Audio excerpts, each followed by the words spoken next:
Assalamualaikum. Kali ini kita akan menyimak kisah menggetarkan hati tentang perjalanan seorang uskup agung dan pendeta yang menemukan kebenaran Islam melalui tanda-tanda kiamat yang disebutkan dalam Al-Quran. Ingatlah kalian, apapun itu, Allah pasti akan membalas siapa saja yang melakukan kebaikan di jalannya. Dan kisah ini adalah pengingat bahwa hidayah bisa datang dari arah yang tak terduga. Saya sangat berterima kasih kepada yang sudah like dan subscribe video ini. Dan jangan lupa juga menuliskan sholawat kepada Nabi kita di kolom komentar. Karena sesungguhnya, Allah dan malaikatnya juga bersholawat kepadanya.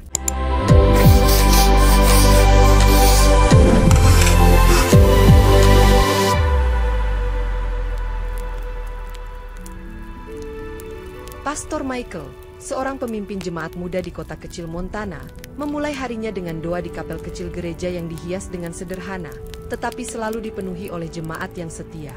Setiap pagi, ia berdiri di depan mimbar untuk membacakan Injil, memimpin misa dengan penuh penghayatan, dan menyampaikan pesan-pesan kasih yang menguatkan hati para jemaat. Setelah misa, Michael biasanya menghabiskan waktu dengan mengunjungi keluarga-keluarga jemaat, membawa makanan dan doa bagi mereka yang sakit atau membutuhkan pertolongan. Hubungan antara Michael dan Uskup Agung Richard, mentornya yang bijaksana, sangat erat, dan mereka sering berdiskusi tentang teologi dan masalah kemanusiaan yang dihadapi gereja. Kota kecil itu dikenal karena keharmonisannya, di mana gereja menjadi pusat kehidupan sosial dan spiritual yang menyatukan semua warganya. Namun, Michael menyimpan rasa resah yang samar, seolah ada pertanyaan yang belum terjawab dalam kedalaman imannya meskipun ia tidak pernah mengungkapkannya. Kehidupan di gereja berlanjut dengan rutinitas yang penuh kedamaian, di mana anak-anak belajar tentang Alkitab, dan para jemaat dewasa bergabung dalam kegiatan doa malam. Setiap minggu, Michael mengadakan kelas teologi bagi jemaat yang ingin memperdalam iman mereka, dan ia merasa puas melihat antusiasme mereka terhadap firman Tuhan. Meski begitu, ia tak pernah mengira bahwa rutinitas damai itu akan terusik oleh kehadiran seseorang yang tak pernah ia duga sebelumnya. Kehidupan Michael yang teratur mulai berubah ketika ia bertemu dengan seorang pria tua bernama Yusuf, yang sering duduk di taman gereja dengan Al-Quran di tangannya. Suatu pagi yang dingin, Michael melihat Yusuf duduk sendirian di bangku taman, membaca dengan khusyuk sambil sesekali memandang langit seperti sedang merenungkan sesuatu yang mendalam. Dengan rasa penasaran, Michael mendekatinya dan memulai percakapan singkat, menanyakan apakah Yusuf membutuhkan bantuan atau ingin bergabung dalam kegiatan gereja. Yusuf tersenyum ramah dan menjelaskan bahwa ia adalah seorang muslim yang baru saja pindah ke kota itu, membawa keyakinannya yang sederhana tetapi penuh kedamaian. Awalnya, percakapan mereka berpusat pada perkenalan biasa, tetapi segera berubah menjadi diskusi serius tentang iman ketika Michael bertanya tentang Al-Quran yang dibaca Yusuf. Yusuf dengan sabar menjelaskan ajaran Islam yang ia yakini, termasuk tentang Isa, Yesus, sebagai nabi yang dihormati, yang membuat Michael merasa terkejut tetapi tertarik. Perbincangan itu memunculkan rasa ingin tahu yang tak terduga dalam diri Michael, meskipun ia merasa perlu mempertahankan pendiriannya sebagai seorang pemimpin gereja. Yusuf, meskipun ramah, tidak mencoba memaksakan pandangannya, melainkan mengundang Michael untuk mencari kebenaran dengan hati yang terbuka dan jiwa yang ikhlas. Percakapan itu menjadi awal dari hubungan yang unik, di mana keduanya sering bertemu dan berdiskusi, meskipun dengan pandangan yang sering kali bertentangan. Meskipun Michael merasa terganggu oleh beberapa pertanyaan Yusuf, ia tak dapat mengabaikan rasa hormat yang tumbuh dalam dirinya terhadap pria tua yang tenang dan bijaksana itu. Hari-hari berikutnya, Michael mulai merenungkan pertemuan itu, bertanya-tanya apakah Yusuf adalah ujian dari Tuhan atau sebuah petunjuk menuju sesuatu yang lebih besar. Gereja, sebagai satu-satunya bangunan yang memiliki pemanas dan persediaan makanan darurat, segera menjadi tempat perlindungan bagi ratusan warga yang kehilangan tempat tinggal. Michael, bersama beberapa sukarelawan jemaat, bekerja tanpa henti untuk menyiapkan tempat tidur, makanan, dan selimut bagi para korban yang terus berdatangan. Di tengah kesibukan itu, Yusuf muncul dan menawarkan bantuannya tanpa ragu, meskipun ia tahu banyak dari mereka yang datang tidak mengenalnya. Keberadaan Yusuf di gereja membuat beberapa jemaat merasa tidak nyaman, tetapi tindakannya yang tulus dan kerja kerasnya mulai mengubah pandangan mereka. Michael terkejut melihat bagaimana Yusuf dengan tenang menenangkan anak-anak yang ketakutan, membantu memasak, dan bahkan membacakan doa bagi mereka yang kehilangan harapan. Meskipun Michael merasa kagum, ia juga mulai mempertanyakan motivasi Yusuf dan merasa ada sesuatu yang tidak biasa dalam cara pria tua itu membawa dirinya. Bencana itu menjadi ujian bagi iman semua orang di kota tersebut, dan Michael mulai merasakan tekanan luar biasa untuk memberikan jawaban spiritual atas apa yang sedang terjadi. Yusuf, di sisi lain, mulai berbicara tentang tanda-tanda kebesaran Tuhan yang seringkali muncul dalam bentuk bencana, mengingatkan Michael pada percakapan mereka sebelumnya.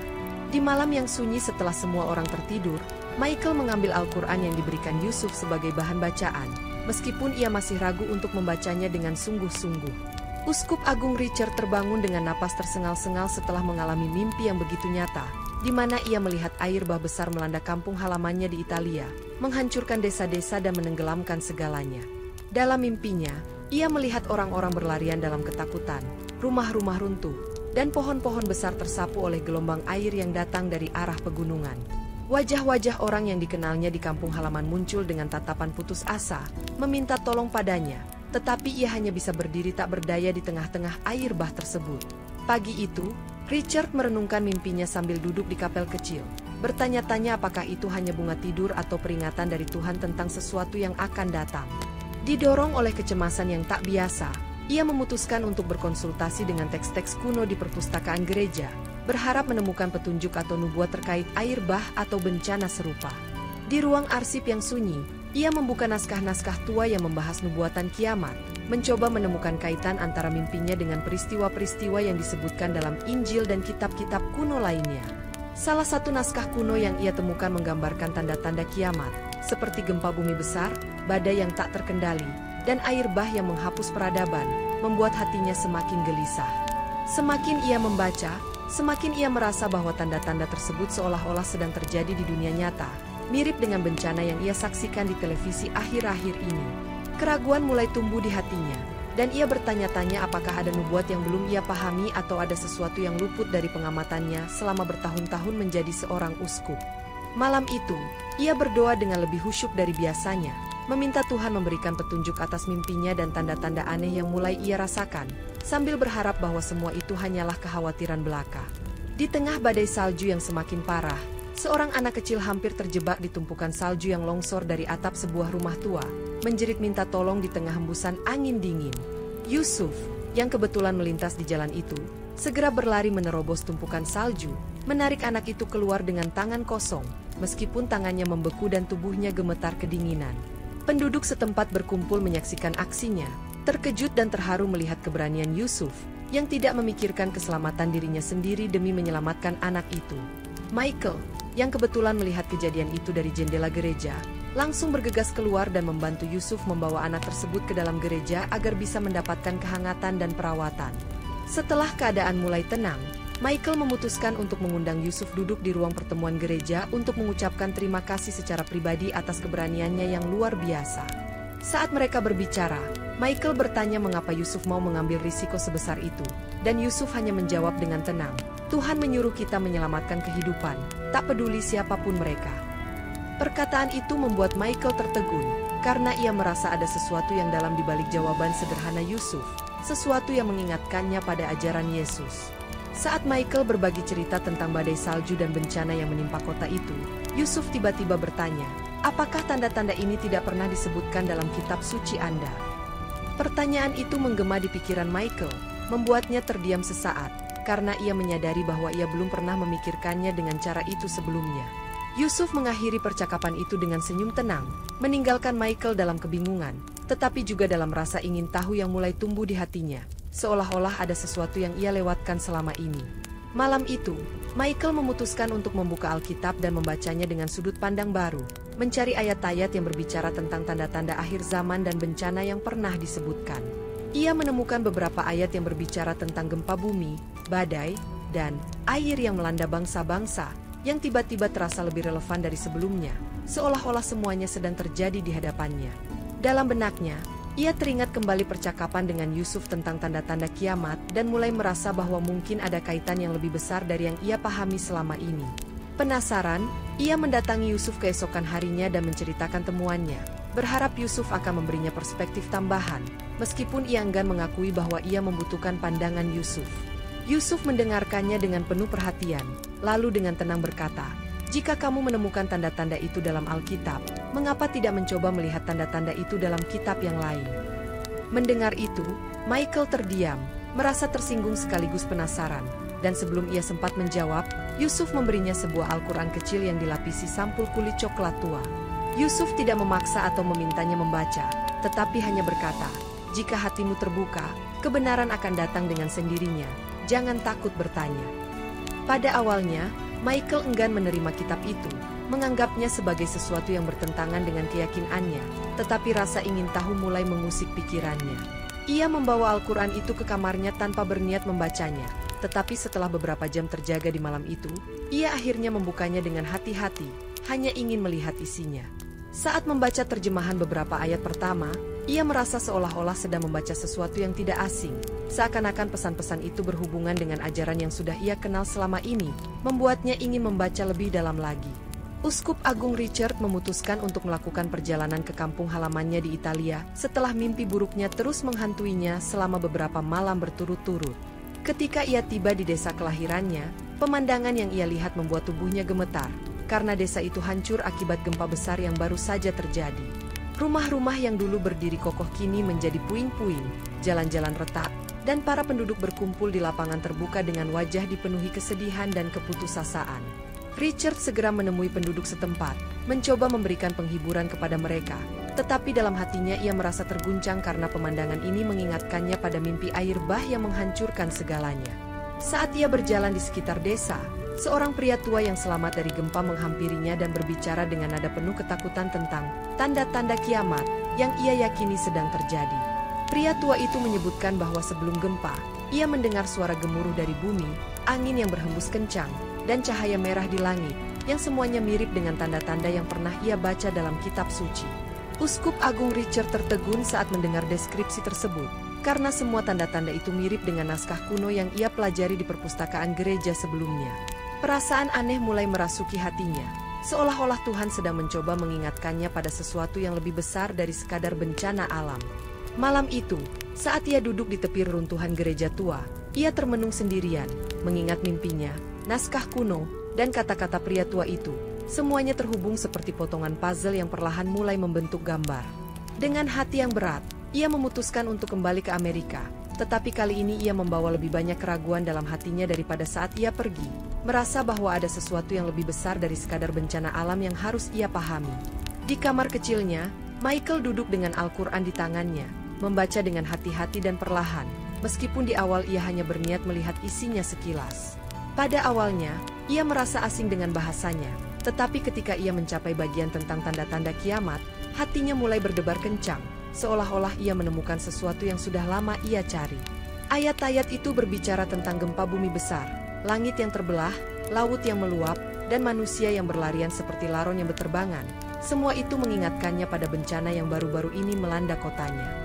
Rasa penasaran Michael semakin besar, dan ia terus membaca lebih dalam hingga ia menemukan ayat-ayat yang berbicara tentang Isa, Yesus, sebagai nabi, bukan sebagai Tuhan, yang membuatnya merasa terguncang.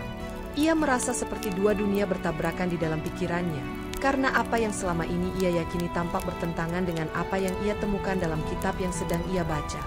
Keinginannya untuk mengetahui lebih dalam semakin kuat, dan ia mulai mencari tafsir ayat-ayat tersebut melalui buku-buku referensi yang ia temukan di perpustakaan gereja. Selama hari-hari berikutnya, ia mulai menghubungkan tanda-tanda kiamat yang ia baca dalam Al-Quran dengan bencana alam yang baru saja terjadi, dan semuanya tampak selaras, seperti teka-teki yang menemukan keping terakhirnya. Dalam keheningan malam, ia kembali teringat kata-kata Yusuf tentang kebenaran yang akan datang kepada mereka yang mencari dengan hati terbuka, membuatnya bertanya-tanya apakah ini semua adalah kebetulan atau bagian dari rencana Tuhan. Pada akhirnya, ia merasa bahwa ia tidak bisa mengabaikan apa yang telah ia baca dan pelajari, sehingga ia memutuskan untuk berbicara dengan Uskup Agung Richard, meskipun ia tahu percakapan itu bisa memunculkan perdebatan besar. Michael memasuki ruangan kerja Uskup Agung Richard dengan perasaan cemas, tetapi tekadnya sudah bulat untuk berbicara tentang apa yang ia temukan dalam Al-Quran dan hubungannya dengan bencana yang baru saja terjadi. Richard duduk di belakang meja kayu besar, menatap Michael dengan pandangan lelah, seolah-olah pikirannya sedang dibebani sesuatu yang berat, membuat Michael ragu apakah ini saat yang tepat untuk berbicara. Dengan hati-hati, Michael memulai pembicaraan, menceritakan tentang bencana yang melanda kota mereka dan bagaimana tanda-tandanya mirip dengan nubuat kiamat yang ia temukan dalam Al-Quran. Uskup Agung Richard mendengarkan dengan tenang, tidak memberikan komentar apapun, tetapi tatapannya semakin dalam, seperti seseorang yang sedang bergulat dengan pikirannya sendiri.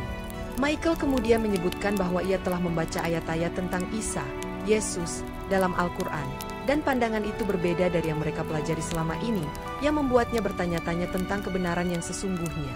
Mendengar itu, Richard meletakkan tangannya di dagu, mengusap wajahnya perlahan, dan menghela napas panjang, seolah-olah ia sudah memikirkan hal yang sama sebelumnya.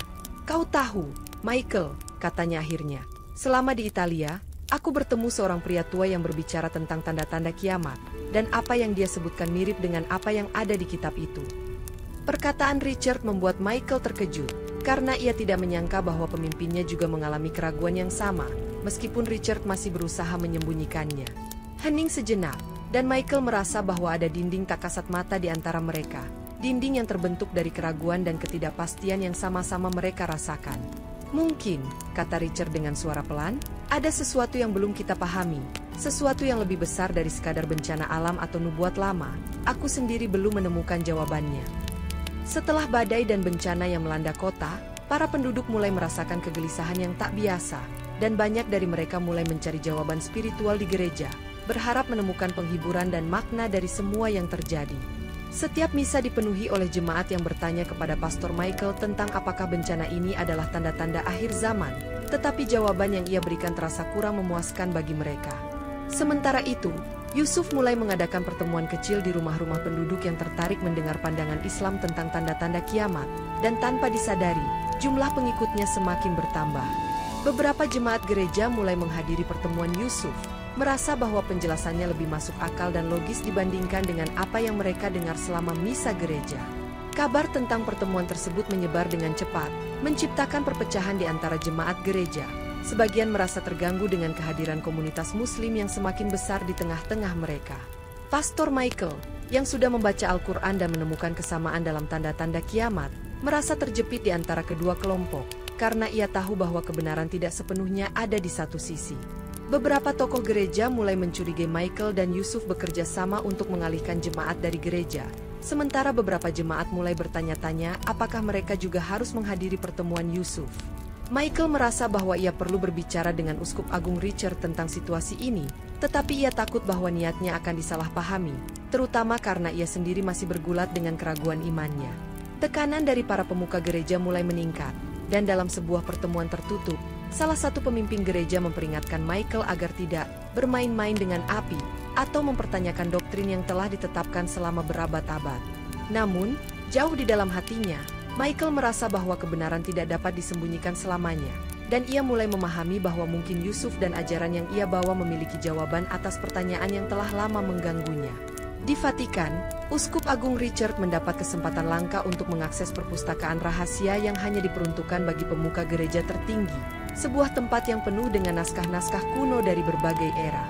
Saat mencari literatur tentang tanda-tanda kiamat, ia menemukan sebuah manuskrip tua yang tidak terdaftar dalam katalog resmi, tersembunyi di antara tumpukan naskah lainnya, seolah-olah sengaja disembunyikan. Manuskrip itu berisi catatan dari seorang teolog abad pertengahan yang mengaku telah mempelajari teks-teks dari peradaban Islam dan membandingkannya dengan nubuat dalam Injil. Di dalam naskah tersebut, ia membaca pengakuan mengejutkan bahwa tanda-tanda kiamat yang tercantum dalam Al-Quran memiliki kesamaan yang mencolok dengan nubuat dalam Injil dan Kitab Wahyu. Dalam naskah itu, teolog tersebut mengakui bahwa beberapa bagian dari nubuat kiamat Kristen kemungkinan besar dipengaruhi oleh ajaran Nabi Muhammad, yang pada saat itu telah menyebar ke wilayah Eropa. Tangan Richard gemetar saat ia menyadari bahwa ini bukan sekadar kebetulan. Ia merasa seolah-olah mimpinya, bencana di kampung halamannya, dan kata-kata pria tua di desa semuanya terhubung oleh benang merah yang tak terlihat. Ia terus membaca dan menemukan catatan yang lebih mengejutkan, di mana teolog tersebut menyatakan bahwa beberapa pemuka gereja pada masanya telah berusaha menghapus atau menyembunyikan jejak pengaruh ini dari ajaran Kristen. Dengan perasaan bercampur aduk antara kemarahan dan kesadaran, Richard bertanya pada dirinya sendiri apakah kebenaran ini sengaja disembunyikan untuk melindungi otoritas gereja, dan ia mulai meragukan kesetiaan totalnya kepada institusi yang ia layani selama ini. Selama malam itu, ia tidak bisa tidur, dan pikirannya terus dipenuhi dengan naskah tersebut, seolah-olah kata-kata teolog itu membisikkan kebenaran yang telah lama ia tolak. Pada akhirnya, Ia memutuskan bahwa kebenaran harus dibiarkan terungkap, tidak peduli betapa sulit atau menyakitkannya, dan dengan hati yang berat, ia bersiap kembali ke kotanya dengan membawa rahasia besar yang bisa mengubah segalanya. Dalam suasana yang penuh hikmat, Uskup Agung Richard berdiri di depan jemaat yang memenuhi katedral, siap memberikan khotbah mingguan, tetapi kali ini ada sesuatu yang berbeda dalam suaranya. Para jemaat duduk tenang, menunggu kata-katanya dengan penuh perhatian, tanpa mengetahui bahwa hari itu mereka akan mendengar sesuatu yang tidak pernah mereka bayangkan sebelumnya. "Saudara-saudara terkasih," kata Richard dengan nada lembut tetapi tegas, "saya telah melakukan perjalanan jauh, dan selama perjalanan itu, Tuhan menunjukkan kepada saya sesuatu yang belum pernah saya lihat sebelumnya." Jemaat terdiam, memperhatikan dengan saksama, sementara beberapa imam di barisan depan saling melirik dengan curiga, merasakan ada sesuatu yang tidak biasa dalam khotbah kali ini. "Tanda-tanda yang kita lihat di sekitar kita bukan kebetulan," lanjut Richard. "Gempa bumi, badai, air bah, dan segala bencana ini, semuanya telah dinubuatkan tidak hanya dalam Injil, tetapi juga dalam kitab-kitab suci lain yang mungkin tidak kita perhatikan." Suasana di dalam katedral mulai tegang, beberapa orang berbisik-bisik, dan beberapa imam di barisan depan mulai gelisah, merasa bahwa khotbah ini mengarah ke sesuatu yang kontroversial. "Saya telah membaca kitab Al-Quran," ucapnya dengan lantang, membuat mata semua orang melebar, dan ruangan yang tadinya penuh keheningan berubah menjadi gemuruh bisikan dan gumaman. "Dan saya menemukan bahwa tanda-tanda kiamat yang disebutkan di sana tidak hanya mirip, tetapi selaras dengan apa yang disebutkan dalam Injil kita," lanjut Richard, tatapannya penuh keyakinan dan keteguhan hati. Imam-imam senior yang berada di hadapannya tampak terkejut, dan beberapa dari mereka bangkit dari tempat duduk, sementara sebagian jemaat mulai menangis atau berteriak meminta kejelasan dari pernyataannya. Malam itu, Michael duduk sendirian di dalam kamarnya, memandangi Al-Quran yang tergeletak di atas meja, sementara pikirannya dipenuhi dengan keraguan, ketakutan, dan rasa ingin tahu yang mendalam. Ia teringat kembali percakapannya dengan Yusuf beberapa hari yang lalu, di mana Yusuf berkata, "Kebenaran tidak akan pernah meninggalkanmu dalam kebingungan, tetapi kebohongan akan selalu membuatmu bertanya-tanya." Dengan napas berat, Michael membuka Al-Quran dan membaca ayat-ayat tentang Isa, Yesus, sebagai nabi, bukan sebagai Tuhan, dan ia mulai merasa bahwa pandangan ini lebih masuk akal dibandingkan apa yang diajarkan kepadanya selama ini. Dalam pencarian jawabannya, Michael memutuskan untuk menemui Yusuf secara pribadi, dan mereka berbicara sepanjang malam, mendiskusikan konsep Tuhan, Isa, dan peran manusia di bumi. Yusuf menjelaskan kepadanya dengan penuh kesabaran, mengutip ayat-ayat dari Al-Quran dan hadits, menjelaskan bahwa Islam tidak datang untuk menghancurkan ajaran para nabi sebelumnya, tetapi untuk menyempurnakannya. Perkataan Yusuf terasa seperti air segar yang menyiram kehausan di hati Michael, dan untuk pertama kalinya dalam hidupnya, ia merasakan kedamaian yang tidak pernah ia dapatkan dari penjelasan-penjelasan teologis yang ia pelajari di seminari. Setelah malam itu, Michael menghabiskan waktu beberapa hari dalam refleksi mendalam, mengunci dirinya di ruangan kecil gereja dan berdoa dengan sungguh-sungguh, meminta petunjuk dari Tuhan. "Jika engkau benar-benar satu dan tiada sekutu bagi MU, maka tunjukkan aku jalan MU yang lurus," bisik Michael di tengah isak tangisnya, dan di saat itu hatinya terasa lapang, seperti beban besar yang selama ini ia pikul telah terangkat. Pada akhirnya, Michael memutuskan bahwa ia tidak bisa menunda lagi. Ia menemui Yusuf dan berkata, "Aku siap. Aku ingin bersaksi bahwa tidak ada Tuhan selain Allah dan Muhammad adalah utusannya." Di depan beberapa saksi, termasuk beberapa jemaat gereja yang diam-diam hadir, Michael mengucapkan 2 kalimat syahadat, dan air matanya mengalir deras saat ia merasakan kedamaian yang tak pernah ia rasakan sebelumnya, seperti menemukan rumah setelah tersesat dalam kegelapan. Berita tentang pertobatan Michael tersebar dengan cepat di antara jemaat gereja, membuat sebagian dari mereka marah, sementara yang lain merasa penasaran dan ingin tahu alasan di balik keputusan besar tersebut. Para pemimpin gereja berusaha meredam kegemparan itu, tetapi Michael dengan tegas meminta waktu untuk berbicara di depan jemaat pada misa berikutnya, dan permintaan itu akhirnya disetujui oleh Uskup Agung Richard. Pada hari Minggu pagi, katedral itu dipenuhi jemaat yang datang bukan hanya untuk menghadiri misa, tetapi juga untuk menyaksikan pernyataan dari Michael, yang telah menjadi pusat perhatian sejak pengumuman Uskup Agung Richard sebelumnya. Dengan keberanian yang lahir dari keyakinan yang mantap, Michael berdiri di mimbar dan mengucapkan kata-kata yang mengguncang hati semua orang. "Aku telah mencari kebenaran, dan aku menemukannya dalam Islam." Ruangan itu mendadak sunyi, hanya suara detak jantung dan napas orang-orang yang terdengar, sementara sebagian jemaat mulai menangis dan sebagian lainnya tampak bingung dan tidak percaya. Michael menceritakan perjalanannya secara rinci, tentang bagaimana tanda-tanda kiamat yang ia temukan dalam Al-Quran membawanya pada refleksi mendalam, dan akhirnya ia menyadari bahwa kebenaran tidak bertentangan dengan ajaran Isa, melainkan meluruskannya. Setelah ia selesai berbicara, Uskup Agung Richard bangkit dari tempat duduknya dan melangkah ke depan, berdiri di samping Michael, membuat semua orang bertanya-tanya apa yang akan ia katakan. Aku telah menyaksikan bencana di kampung halamanku, aku telah membaca naskah kuno di Vatikan, dan aku telah mencari Tuhan dengan segenap hatiku, kata Richard dengan suara yang tegas namun lembut. Dengan nada penuh keteguhan, ia melanjutkan, dan hari ini, aku berdiri di sini bukan hanya sebagai uskup agung, tetapi sebagai seorang hamba Allah yang bersaksi bahwa tiada Tuhan selain Allah dan Muhammad adalah utusannya. Suasana di dalam katedral meledak dengan tangisan, teriakan, dan keheningan yang membingungkan, tetapi perlahan, satu persatu dari jemaat itu mulai berdiri, mengangkat tangan, dan berkata, "Bimbing kami, Uskup Agung, jika ini kebenaran, kami ingin mengetahuinya." Beberapa bulan setelah peristiwa besar itu, suasana kota kecil di Montana berubah drastis, di mana bekas katedral yang megah kini telah diubah menjadi sebuah masjid yang indah bernama Masjid Cahaya Isa. Perubahan ini tidak datang tanpa tantangan, karena ada kelompok-kelompok tertentu di kota itu yang menganggap perubahan ini sebagai ancaman, tetapi ketegangan itu mereda berkat kepemimpinan bijak dari Uskup Agung Richard dan Michael. Di dalam masjid itu, suasana terasa damai dan tenang, dengan kaligrafi indah bertuliskan, "La ilaha illallah, Muhammadur Rasulullah," terpampang di dinding utama, menggantikan lambang salib yang dulu menghiasi tempat tersebut. Jemaat yang sebelumnya menghadiri misa di gereja itu kini menjadi jamaah masjid, dan banyak dari mereka mengatakan bahwa mereka merasakan kedamaian yang lebih dalam doa-doa mereka dibandingkan sebelumnya. Yusuf, yang dulu hanya seorang pekerja biasa, kini diangkat menjadi imam pertama di masjid itu, memimpin sholat Jumat dengan khusyuk, sementara Richard dan Michael duduk di barisan depan, mengikuti sholat bersama jamaah lainnya. Hubungan antara komunitas Kristen dan Muslim di kota itu semakin erat, di mana beberapa keluarga tetap beragama Kristen tetapi ikut membantu pembangunan masjid, melihat bahwa perdamaian lebih penting daripada perpecahan.